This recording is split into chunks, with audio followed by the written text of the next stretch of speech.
retrouve aujourd'hui pour un vrai tuto cette fois. Un tuto page de scrapbooking avec beaucoup de patouilles, là encore, aucun papier imprimé. Ce sont vraiment que des travaux en fait avec des encres et puis des tamponnages, des découpes, mais pas de papier imprimé. Alors là, je vais travailler mon fond coloré sur un papier aquarelle. C'est un papier avec un grammage assez fort, il fait plus de 400 grammes.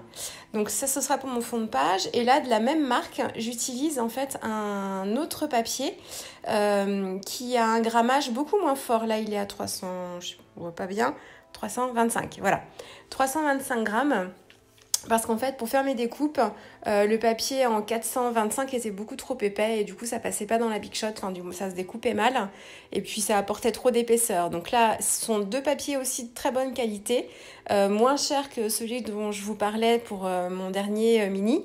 Donc voilà. Et puis donc là, pour le fond, les travaux de fond en fait avec pas mal d'eau, le papier se gondole beaucoup moins. C'est assez pratique.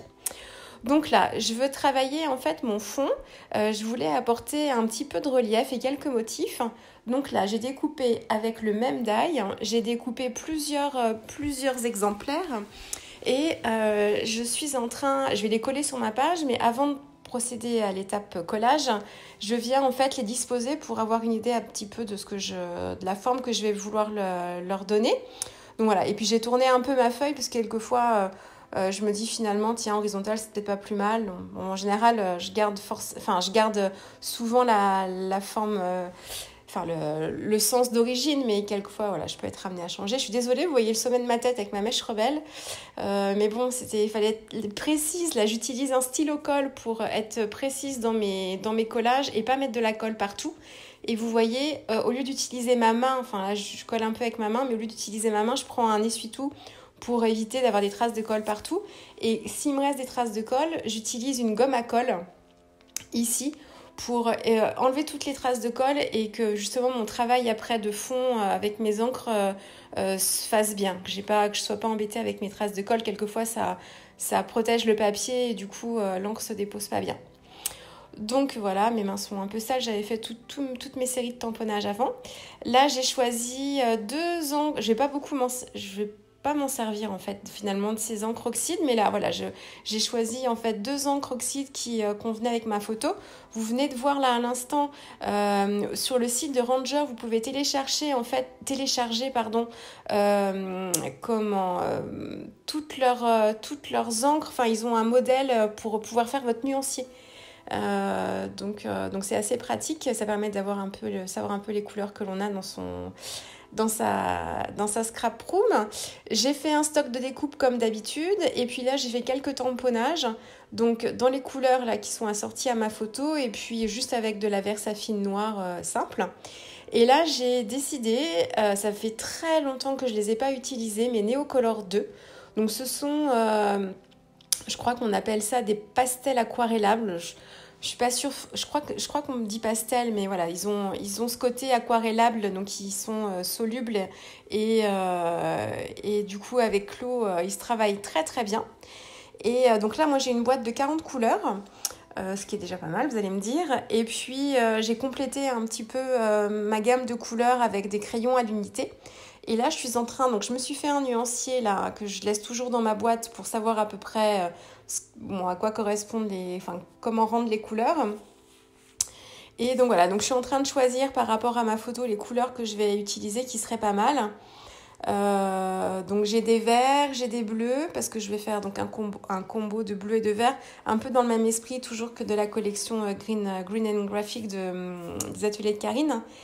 Et donc là, je suis en train de faire des tests parce que ça fait très longtemps que j'ai pas utilisé mes Neocolor et j'ai tellement l'habitude avec mes aquarelles de faire mes propres couleurs, de faire mes propres mélanges de couleurs que là, je voulais un petit peu voir comment ils réagissaient les uns aux autres, les uns avec les autres en les mélangeant. Donc voilà, j'essaye de faire mon petit nuancier. Donc là, c'est vraiment un travail... que je ne fais plus avec mes aquarelles parce que du coup les palettes Prima maintenant je les connais assez bien et c'est un travail que j'ai moins besoin de faire, mais là je voulais vraiment voir comment elles réagissaient les unes avec ces crayons réagissaient les uns avec les autres. Donc voilà, donc je me suis fait un petit peu la main là-dessus. Et puis je me sers d'un petit bout de plastique ici, comme d'une palette. Je viens mélanger donc 3 couleurs de verre différentes et je viens humidifier en fait mes crayons. Je mélange bien mes couleurs et ensuite j'applique, comme je le fais pour mes oxydes, hein, vous m'avez déjà vu faire, je viens poser mon bout de plastique en fait directement sur mon fond de page.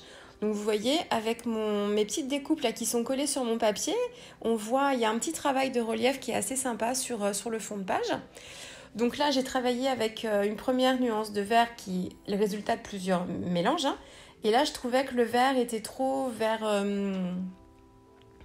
il y avait trop de bleu dans ce vert-là. Enfin, voilà. Il était très joli, mais du coup, il s'éloignait un petit peu du vert un peu prairie que j'avais sur ma photo.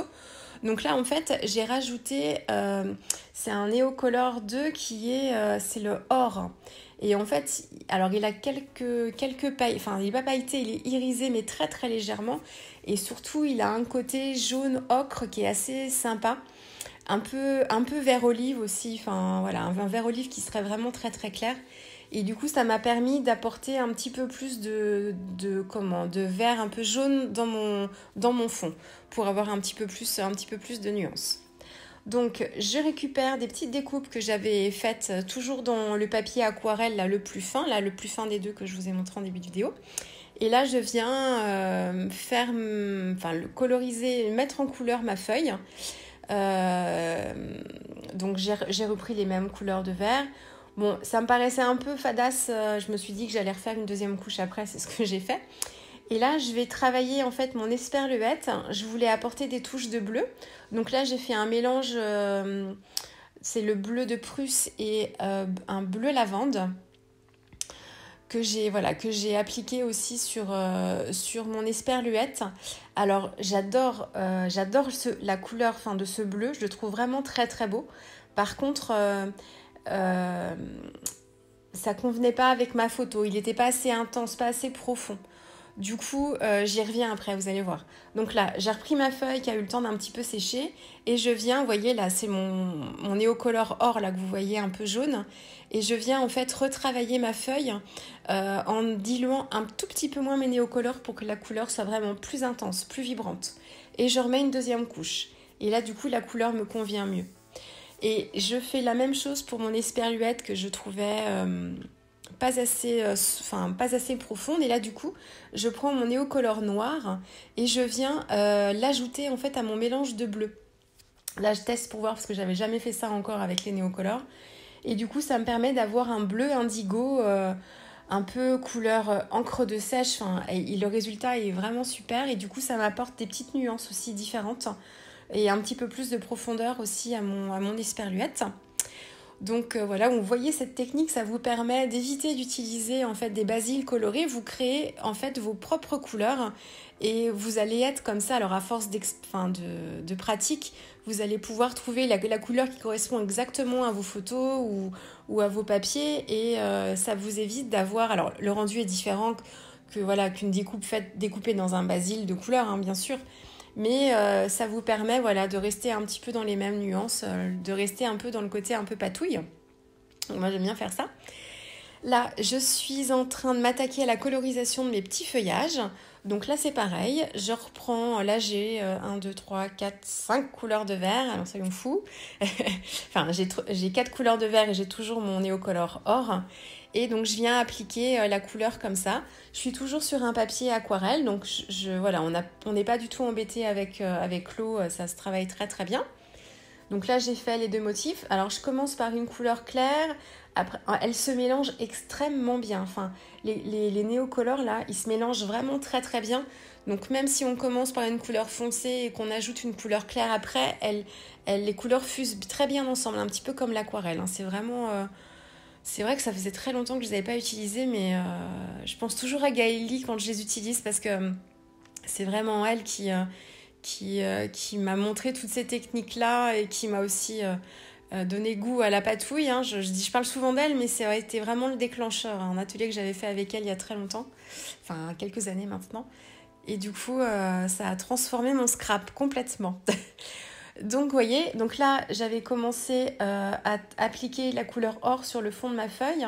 J'avais appliqué directement l'un des deux verres, je ne sais plus si c'est le vert émeraude ou l'autre vert, vert sapin, je crois qu'il s'appelle, hein, que j'avais mis et je trouvais que le vert ça faisait moins joli. Donc, je les ai remélangés un petit peu en ajoutant encore un petit peu d'or. Et puis, sur la deuxième feuille, c'est pareil, c'est que du doré au début, donc ça fait vraiment jaune. J'ai ajouté du vert olive et puis à la fin seulement, enfin en troisième couche, j'ai mis un petit peu de vert sapin.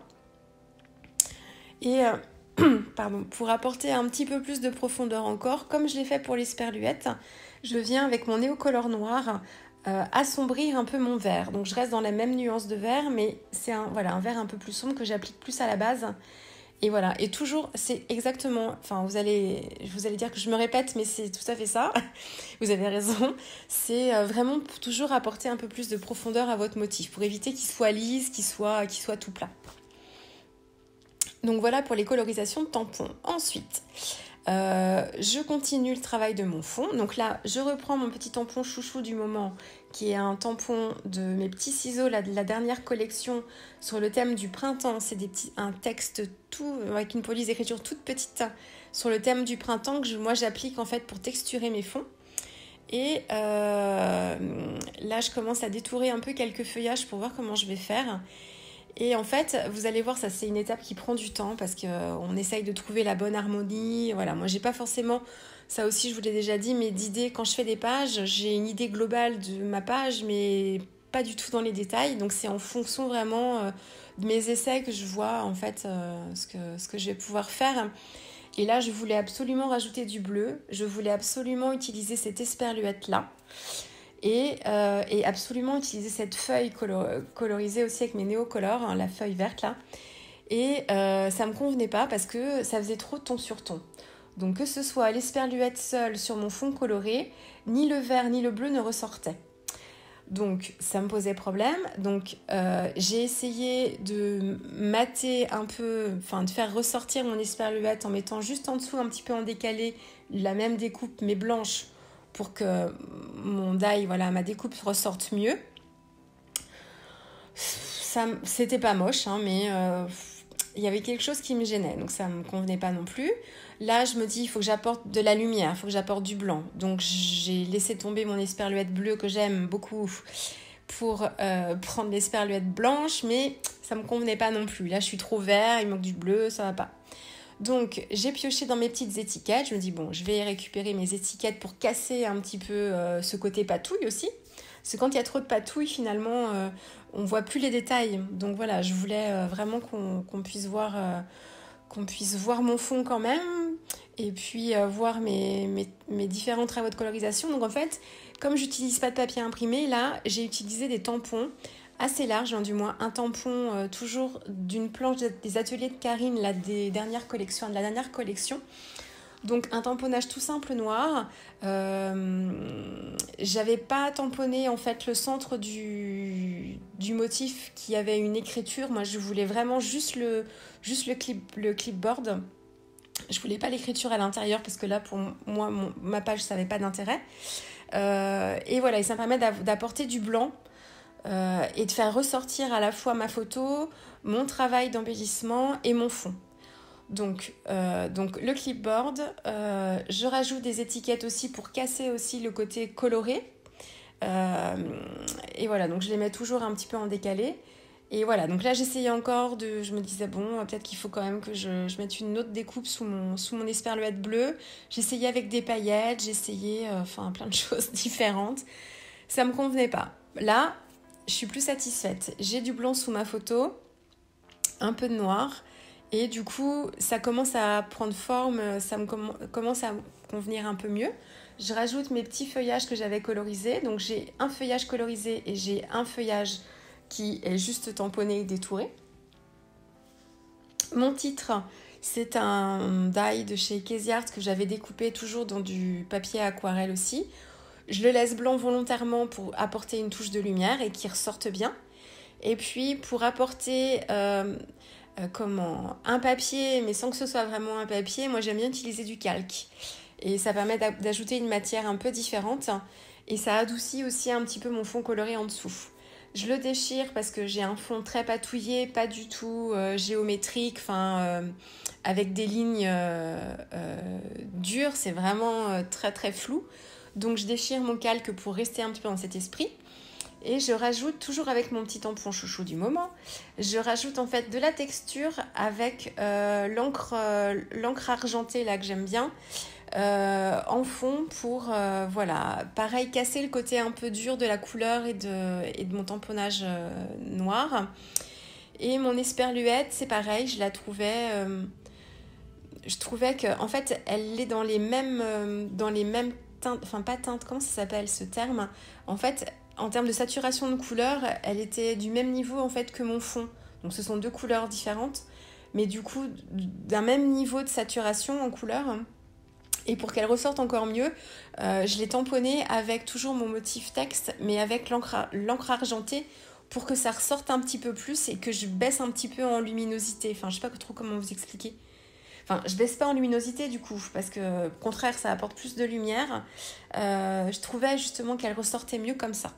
Donc comme j'avais déjà tout agrafé, j'ai biaisé pour pouvoir la tamponner comme ça. Alors c'est pas forcément parfait, ça aurait été mieux de le faire avant, mais bon, moi j'ai décidé ça au dernier moment. Donc voilà, et puis là je suis en train de faire des taches. Donc j'ai mélangé mes encres dorées, enfin j'ai utilisé celle qui est nacrée. Je l'ai mélangée avec mon néocolor noir pour me faire des gouttes argentées. Et j'avais aussi juste pris le néocolor noir pour faire des gouttes un petit peu noires. Et là, j'aime bien ces petites pinces à linge là. Donc je les ai colorisées aussi avec juste là le néocolor noir. Et je les ai renforcées un petit peu à la base, toujours pour apporter un petit peu de contraste. Après, bon, le motif est petit, hein, donc ça se voit pas beaucoup, mais bon, ça se voit quand même un petit peu. Donc là, je la découpe et puis je vais la couper aussi par le milieu pour vraiment l'utiliser en petite pince, pour l'insérer vraiment sur... là, je vais la mettre sur mon titre. Voilà, Simply. Je sais pas si vous voyez aussi, sous le Simply, j'ai un You. Simply You, ça c'est un dice de chez Florilège. Ensuite, encore pour apporter de la lumière, j'utilise ces petites pétales argentées. Là, c'est les petites pétales Nuvo. Elles existent en argent, en doré et en cuivré. Et là, je les applique, en fait, je prends juste mon petit stylo colle. Donc j'applique ma colle, je viens assécher avec un essuie-tout. Et ensuite, je viens appliquer mes feuilles argentées, en fait, juste comme ça par-dessus. Pourquoi j'assèche la colle avec un petit essuie-tout? Au début, je le faisais avec le doigt, mais du coup, après, la feuille, il y avait la moitié qui restait collée sur mon doigt, c'est pas pratique. Donc, avec l'essuie-tout, moi, ça m'évitait d'en avoir plein les mains. Et pourquoi je la sèche? Parce que si vous avez trop d'humidité, en fait, si votre colle est trop humide, du coup, la feuille argent, elle se transforme un petit peu en bouillie et vous n'avez plus du tout l'effet souhaité. Donc il faut vraiment que ce soit juste un pouvoir qui ait une adhésion, mais que ce soit pas humide. C'est pour ça que j'assèche la surface comme ça. Et ensuite, pour donner un petit côté pas forcément net, je prends un petit pinceau à pochoir et je viens en fait brosser en fait mes petites feuilles argentées pour que ça donne un effet un petit peu différent. Et alors, ce que j'ai pas filmé, mais que j'ai rajouté, vous voyez, j'ai des petites décos là-haut que j'ai rajouté et j'ai rajouté des petites gouttes aussi d'encre bleue, comme mon esperluette. Donc voilà, donc c'est une page qui m'a pris peut-être 2 heures de temps. Je parle pas de la partie tamponnage et découpe, hein, juste 2 heures de scrap sur la composition de la page. Mais voilà, et une page sans papier imprimé, donc c'est possible. Voilà, écoutez, j'espère que cette vidéo vous aura plu. N'hésitez pas à me dire dans les commentaires si vous voulez des vidéos particulières, que je vous montre des choses en particulier.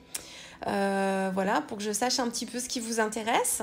Et puis, je vais vous faire une petite vidéo aussi de mes achats scrap chez la Fée du Scrap aussi. Je pense que ça peut peut-être vous intéresser. Voilà, écoutez, je vous souhaite un bon scrap et je vous dis à une prochaine fois. Au revoir.